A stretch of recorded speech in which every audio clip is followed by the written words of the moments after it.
आज का सत्संग प्रारंभ करने से पहले सद्गुरु के चरणों में विनम्र अरदास है कि वे हमें ऐसी समझ और ऐसी ताकत दें कि हम मन के जाल से निकलकर उस सच्चे नाम की ओर बढ़ सकें जिसके लिए हमें यह अनमोल मानव जीवन मिला है। जीवन का उद्देश्य केवल खाना, पीना, सोना और संसार की दौड़ में खो जाना नहीं है। यह जीवन तो एक अवसर है आत्मा को उस शब्द से जोड़ने का जिससे वह आई थी, उसी घर लौट जाने का जहां उसका असली ठिकाना है।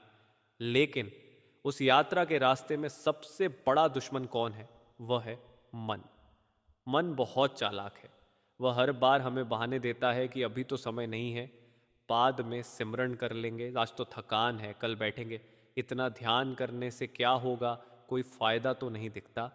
धीरे धीरे यह मन हमें हमारे मूल लक्ष्य से दूर ले जाता है। सद्गुरु बार बार समझाते हैं कि मन और माया का यही काम है, आत्मा को नाम से, शब्द से और उस सच्चे दरबार से दूर रखना। जिस दिन इंसान अपने भीतर झांकने लगता है उस दिन से मन की शक्ति कम होने लगती है। इसलिए मन हर पल कोशिश करता है कि इंसान बाहर की चीज़ों में उलझा रहे ताकि वह भीतर की ओर न जा सके। संत महात्मा कहते हैं कि संसार में जो भी दुख, बेचैनी और खालीपन है उसका कारण यही है कि आत्मा अपने स्रोत से कट चुकी है। वह परमात्मा से दूर हो गई है और मन के अधीन हो गई है। मन एक ऐसा राजा है जो केवल इच्छाओं के सहारे शासन करता है। उसे शांत रहना नहीं आता। वह हर समय कुछ नया चाहता है, कुछ और कुछ अलग। यही लालसा उसे बार बार जन्म और मरण के चक्कर में डाल देती है। एक साधक जब पहली बार सिमरन शुरू करता है तो उसे लगता है कि मन को संभालना आसान होगा, लेकिन जब वह बैठता है तो पाता है कि मन तो जैसे किसी जंगली घोड़े की तरह दौड़ता है, एक पल भी स्थिर नहीं रहता। वह हर तरफ से विचारों की आंधी लेकर आता है। आज दुकान में क्या हुआ, कल किसी ने क्या कहा, भविष्य में क्या होगा, और इस तरह ध्यान भटक जाता है। साधक सोचता है शायद मुझसे ध्यान नहीं होगा, मेरा तो मन ही बहुत खराब है। और यही वह क्षण होता है जब नकारात्मक शक्ति अपनी चाल चलती है। मन कहता है 5 शब्दों में क्या रखा है, क्या ये 5 नाम इतने शक्तिशाली हैं कि करोड़ों विचारों पर विजय पाले? मन कहता है इतना समय लगाने का क्या फायदा, इतने साल हो गए कुछ दिखा नहीं। और धीरे धीरे वह आत्मा को निराश कर देता है। साधक हार मानकर उठ जाता है और सोचता है कि ध्यान शायद मेरे बस की बात नहीं। लेकिन सद्गुरु कहते हैं नहीं बेटा, यही तो परीक्षा है। जब मन कहे कि छोड़ दो तब और मजबूती से बैठो। संतों ने कहा है कि यह युद्ध है आत्मा और मन के बीच का। आत्मा ऊपर उठना चाहती है और मन उसे नीचे खींचना चाहता है। आत्मा शांति चाहती है और मन इच्छाएं चाहता है। आत्मा प्रेम चाहती है और मन व्यापार। आत्मा समर्पण चाहती है और मन अहंकार। इसलिए यह संघर्ष हर साधक को करना पड़ता है। सद्गुरु हमें इस युद्ध के लिए तैयार करते हैं। वे हमें बताते हैं कि हमारे पास एक अजेय हथियार है, नाम यानी शब्द। यही वह शक्ति है जो मन से भी ज्यादा शक्तिशाली है। जब हम सिमरन करते हैं तो हम उस दिव्य शक्ति से जुड़ने की कोशिश कर रहे होते हैं जो सृष्टि का आधार है। भले ही मन ध्यान न लगाए, भले ही विचार आते रहें, लेकिन उस प्रयास का मूल्य अमूल्य है। सद्गुरु कहते हैं कि ध्यान में बैठना ही सबसे बड़ा प्रयास है, बाकी सब कार्य तो वे स्वयं कर लेंगे। हमें केवल बैठना है, बाकी मंजिल तक पहुंचाने की जिम्मेदारी उनकी है। कई बार साधक सोचता है कि उसका ध्यान फलदायी नहीं है, लेकिन सच्चे प्रेम में गणना नहीं होती। प्रेम तो देना जानता है, लेना नहीं। सच्चे प्रेम में यह नहीं पूछा जाता कि बदले में क्या मिला। बस ये भावना होती है कि सतगुरु ने जो कहा वही करना है। यही समर्पण है। ऐसे ही एक साधक की कहानी है। वह रोज सुबह ध्यान के लिए बैठता, पर मन इतना भटकता कि 5 मिनट भी नहीं टिक पाता। धीरे धीरे उसमें निराशा आने लगी। एक दिन उसने कहा अब बहुत हुआ, मुझसे ध्यान नहीं होगा। और उस दिन उसने ध्यान करना छोड़ दिया। पर सतगुरु की कृपा देखो, कुछ ही दिनों बाद रविवार का सत्संग था। किसी अदृश्य खिंचाव ने उसे सत्संग में जाने के लिए प्रेरित किया। उसने सोचा चलो आज सत्संग सुन लेते हैं। वह गया, बैठा और जब सतगुरु ने वचन कहे, सत्संग वह स्थान है जहां आत्मा को अपने घर की याद दिलाई जाती है। तो उसके भीतर कुछ पिघल गया। सदगुरु ने कहा, सत्संग उस चुंबक की तरह है जो आत्मा को फिर से नाम की ओर खींचता है। उसने महसूस किया कि जो प्रेम वह खो चुका था वह फिर से जाग उठा है। उसके हृदय में जैसे कोई हल्की सी हवा चली हो, करुणा और प्रेम की हवा। वह जान गया कि यह सदगुरु की कृपा थी। सदगुरु की संगत में बैठना ही अपने आप में एक आशीर्वाद है। वहाँ शब्दों से ज्यादा असर उस वातावरण का होता है। सदगुरु की नज़र जब किसी पर पड़ती है तो भीतर की मिट्टी नरम हो जाती है और उस मिट्टी में प्रेम का बीज अंकुरित होने लगता है। यही कारण है कि संत कहते हैं, सत्संग आत्मा के भूले हुए घर की याद दिलाता है। जब वह साधक सत्संग से लौटा तो उसके भीतर नया जोश था। अब उसने सोचा, चाहे ध्यान में कुछ दिखे या ना दिखे, पर मैं बैठूंगा जरूर। और वह फिर से सिमरन करने लगा। अब उसका मन पहले की तरह तंग करता तो था, लेकिन अब वह टूटता नहीं था, क्योंकि अब उसे समझ आ गई थी, ध्यान कोई व्यापार नहीं, यह प्रेम का मार्ग है। इस मार्ग में जीतने का अर्थ है बैठते रहना, प्रयास करते रहना। सतगुरु कहते हैं, सफलता और असफलता का निर्णय तुम मत करो। तुम्हारा काम है केवल प्रयास करना, फल देना मेरे ऊपर है। यही संत मत का सार है। इस संसार में असली शांति केवल उसी को मिलती है जो अपने भीतर बैठकर उस आवाज को सुनना सीख जाता है जो हर समय बुला रही है। यह वही आवाज है जो शब्द के रूप में हमारे भीतर गूंजती है। वही परमपिता की पुकार है। जब हम सिमरन करते हैं तो हम उस पुकार की ओर मुड़ते हैं। जब हम भटकते हैं तो मन की ओर जाते हैं। इसलिए हर पल यह चुनाव हमें करना है, मन की सुने या शब्द की। संत जन कहते हैं कि मन की चाल को समझ लेना ही आधी जीत है। मन कभी नहीं चाहता कि इंसान सतगुरु के पास जाए, क्योंकि वहां उसकी सत्ता खत्म हो जाती है। वह हमें यह भ्रम देता है कि संसार ही असली है, सुख बाहर की चीजों में है। पर सतगुरु का प्रेम धीरे धीरे उस भ्रम को तोड़ देता है।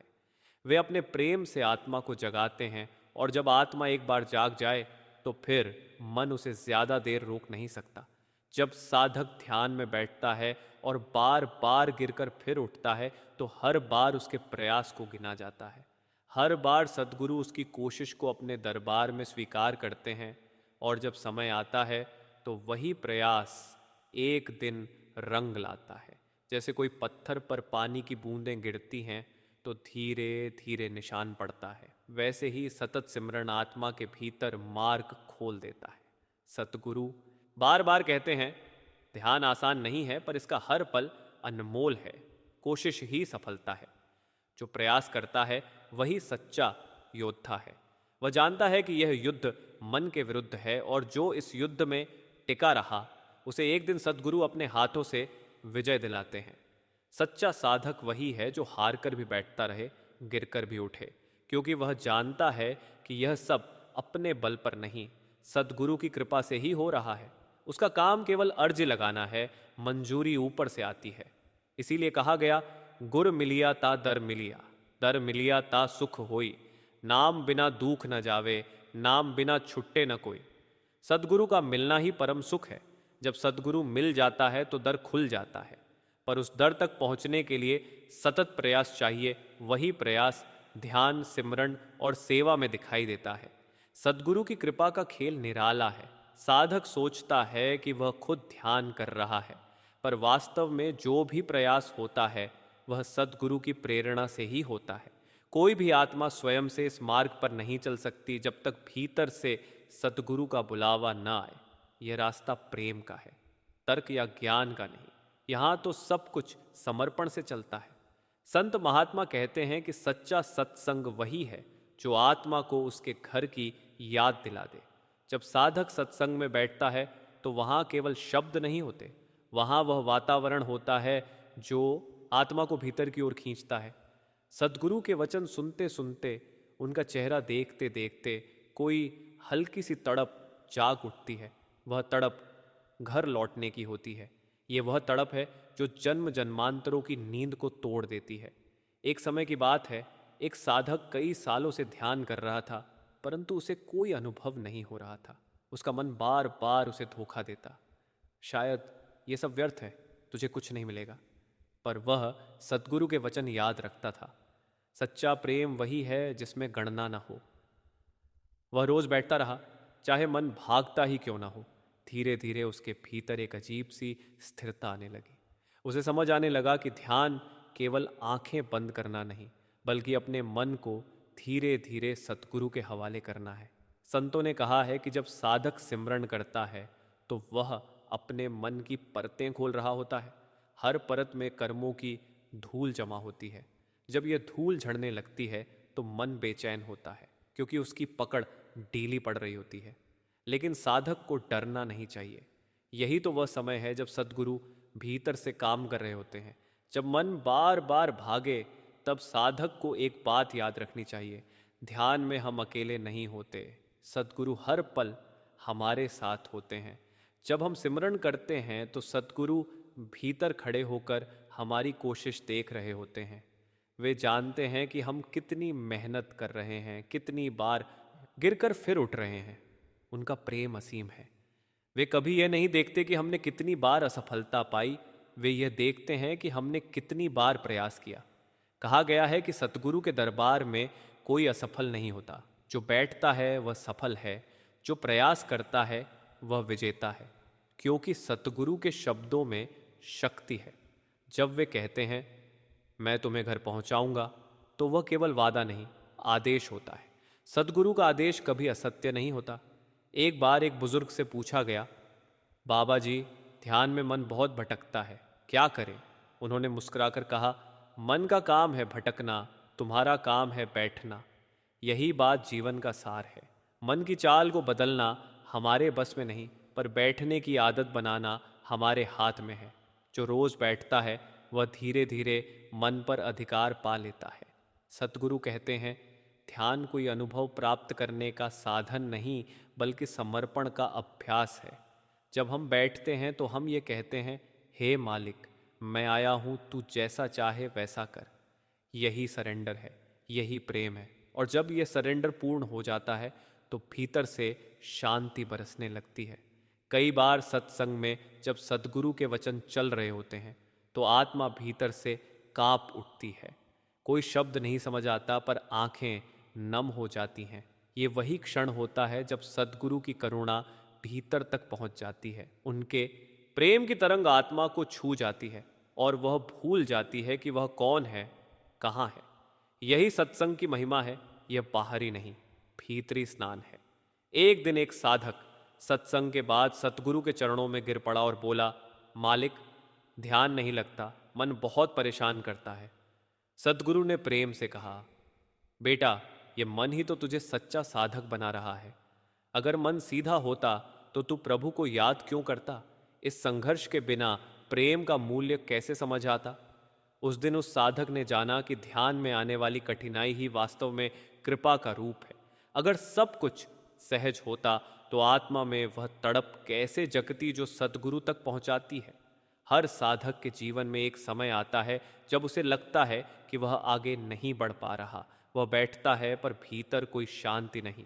उस समय उसे लग सकता है कि सब कुछ व्यर्थ हो गया है, पर वह नहीं जानता कि सतगुरु उस समय सबसे ज्यादा काम कर रहे होते हैं।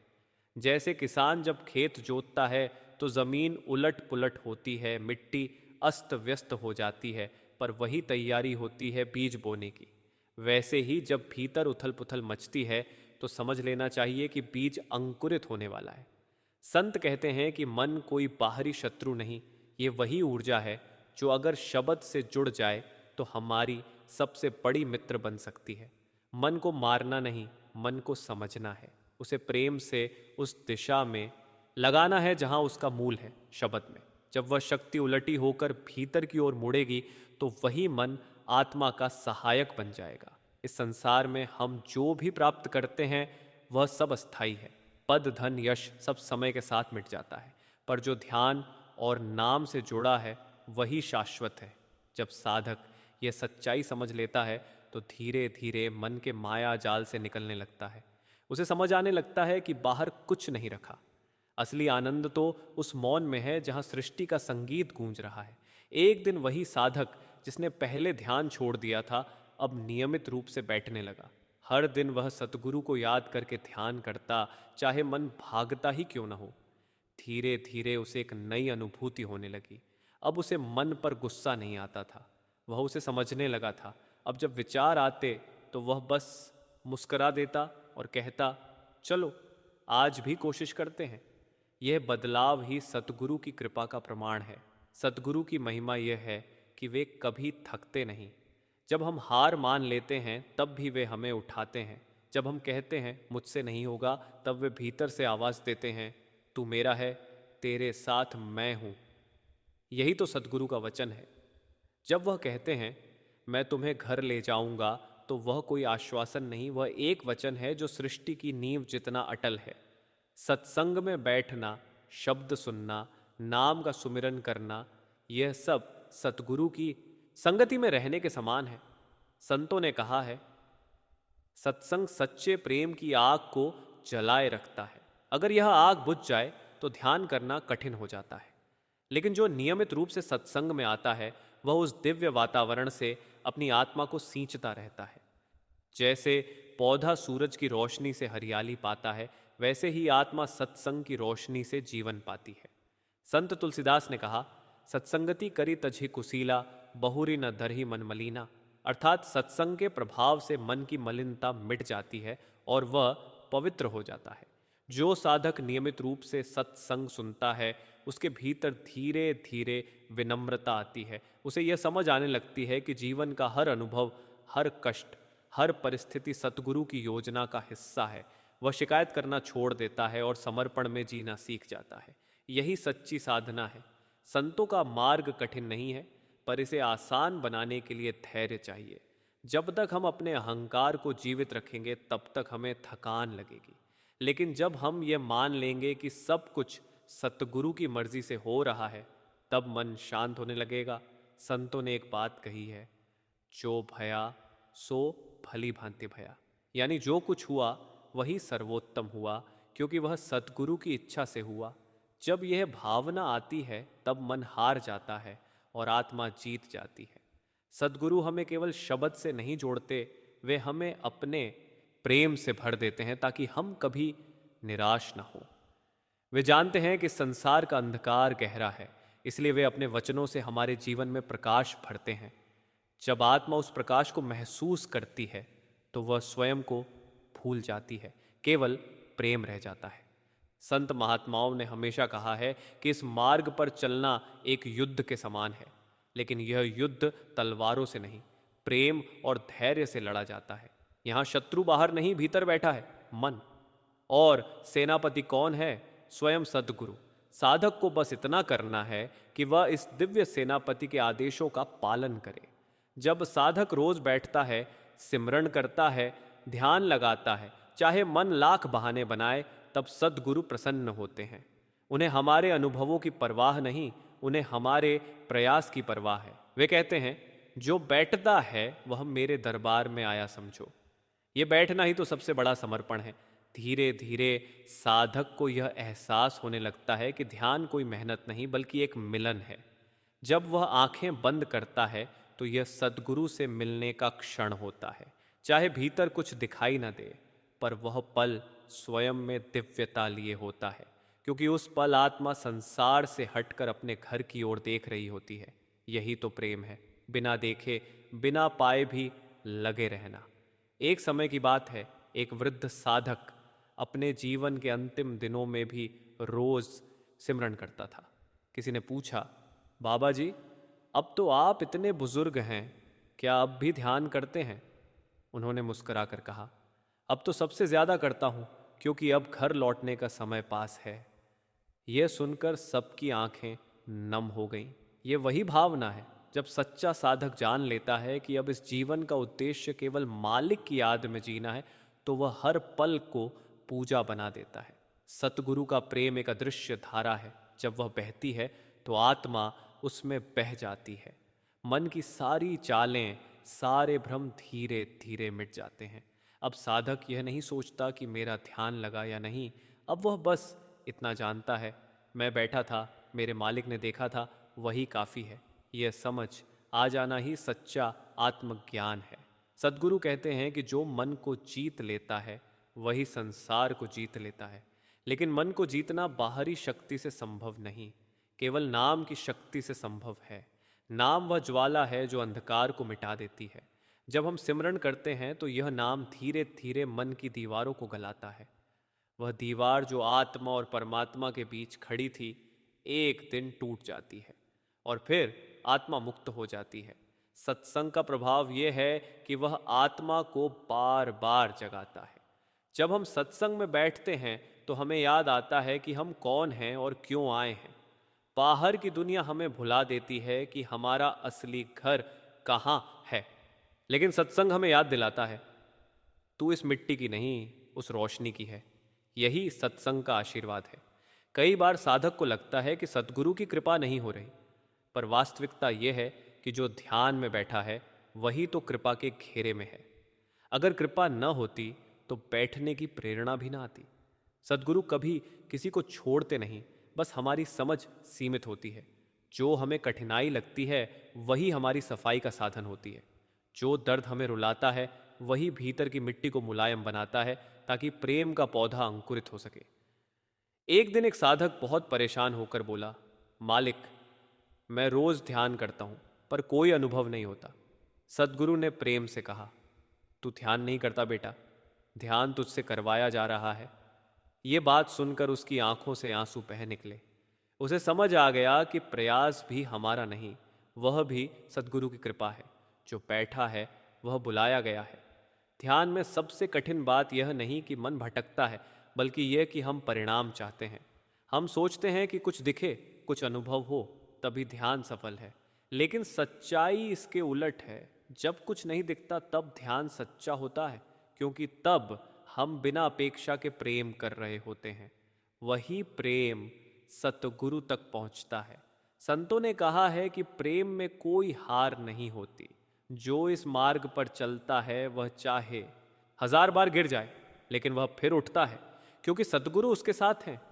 उन्होंने कहा है, जो सच्चा प्रेमी है वह लड़खड़ाता है, गिरता है, पर हारता नहीं। एक बार एक शिष्य ने पूछा, मालिक, क्या सब आत्माएं घर लौटेंगी? सतगुरु ने कहा, जो नाम से जुड़ गया वह अवश्य लौटेगा, क्योंकि यह मेरा वचन है। यह वचन आत्मा के लिए जीवन रेखा बन जाता है। साधक जब भी निराश होता है वह यह वचन याद करता है और फिर से उठ खड़ा होता है। यही सतगुरु का प्रेम है, कभी न हारने देना। संत जन समझाते हैं कि आत्मा की यात्रा लंबी है, लेकिन कठिन नहीं। कठिन केवल तब लगती है जब हम अपने बल पर चलना चाहते हैं। जैसे बच्चा पिता की उंगली पकड़कर चलता है, वैसे ही आत्मा को सद्गुरु की उंगली थामे रहना चाहिए। जब वह पकड़ मजबूत होती है, तब चाहे रास्ता कैसा भी हो, आत्मा गिरती नहीं। सद्गुरु की संगत में रहना ही शांति का स्रोत है। जब साधक सद्गुरु के वचनों में रम जाता है तो धीरे धीरे उसके भीतर परिवर्तन आने लगता है। उसका मन कोमल हो जाता है, व्यवहार में विनम्रता आती है और जीवन में मिठास भर जाती है। यही सत्संग का प्रभाव है। यह आत्मा को भीतर से बदल देता है। संत महात्मा एक उदाहरण देते हैं, जब लोहे को आग में रखा जाता है तो वह स्वयं आग बन जाता है। वैसे ही जब आत्मा सद्गुरु की संगत में रहती है तो धीरे धीरे वह भी शुद्ध प्रेम में बदल जाती है। फिर उसमें कोई अहंकार, कोई शिकायत, कोई चाह नहीं रहती, बस समर्पण रह जाता है। और जब यह समर्पण पूर्ण हो जाता है तब आत्मा भीतर उस राग को सुनने लगती है जो सृष्टि की आत्मा है। वही शब्द, वही अनहतनाद, वही असली घर की पुकार है। जब आत्मा उस ध्वनि से जुड़ जाती है तब उसका सारा डर, सारी बेचैनी मिट जाती है। अब कोई मृत्यु नहीं, कोई वियोग नहीं, केवल मिलन। संत कहते हैं, नाम ते बड़ा न कोई दान, नाम ते ऊंची न कोई आन, नाम से बढ़कर कुछ नहीं। यही नाम आत्मा को मुक्त करता है। यही शब्द सतगुरु का स्वरूप है। जो इसका सहारा लेता है वह संसार के समुंदर को पार कर जाता है। साधक का जीवन तभी सार्थक होता है जब वह हर परिस्थिति में सिमरण करना न भूले। जब वह दुख में भी कहे, तेरी मर्जी मालिक, तब समझो उसने जीत पाली। यही मन की हार और आत्मा की विजय है। जीवन में चाहे जितनी आंधियां आए, पर जो सतगुरु के चरणों से जुड़ा है उसे कोई हिला नहीं सकता। जैसे समंदर की गहराई में लहरों का असर नहीं होता, वैसे ही सद्गुरु के प्रेम में डूबी आत्मा बाहरी परिस्थितियों से अडिग रहती है। अंत में इतना ही कहना है कि यह युद्ध मन का नहीं, प्रेम का है। यहाँ हथियार सिमरन है, ढाल श्रद्धा है और विजय सतगुरु का नाम है। जो इस नाम का सहारा ले लेता है उसके लिए हार असंभव है। एक बार बाबा जी से किसी ने पूछा, मालिक, अगर हम मन पर काबू ना पा सकें तो? बाबा जी ने मुस्कुरा कर कहा, तू मन को छोड़ दे, मैं तुझे पकड़ लूंगा। यही प्रेम का रहस्य है। जब हम अपने प्रयास छोड़कर प्रेम में समर्पित हो जाते हैं तो सतगुरु स्वयं लगाम संभाल लेते हैं। साधक का अंतिम लक्ष्य यही है, मन की आवाज को छोड़कर शब्द की आवाज को सुनना। जब यह परिवर्तन होता है तब भीतर सन्नाटा नहीं बल्कि दिव्य संगीत गूंजता है। वही शांति, वही आनंद, वही मिलन आत्मा को मिल जाता है जिसका वह जन्मों से इंतजार कर रही थी। और तब आत्मा कह उठती है, तू ही तू है मेरे मालिक, मैं कुछ नहीं। यही आत्मा का असली स्वरूप है, मिट जाना, प्रेम में खो जाना और सदा सदा के लिए उस नूर में विलीन हो जाना। सद्गुरु केवल इतना चाहते हैं कि हम रोज बैठें, सुमिरन करें और बाकी सब कुछ उन पर छोड़ दें। वे अपने बच्चों को कभी अधूरा नहीं छोड़ते, चाहे मन लाख कोशिश करे, पर अंत में जीत आत्मा की ही होती है। जो प्रेम में डूबा वही पार हुआ। नाम जपय ता दर्श मिलय ता ठौर, सद्गुरु दी मेहर बिना कोई न लंघे पार। सद्गुरु की दया और कृपा से ही आत्मा अपने घर पहुंचती है। इसलिए प्रयास करते रहो, सुमिरन करते रहो और प्रेम में जीते रहो। यही सत्संग का सार है, यही जीवन का उद्देश्य। सतगुरु की महिमा अनंत है, जो उनसे जुड़ गया उसे मुक्ति निश्चित है।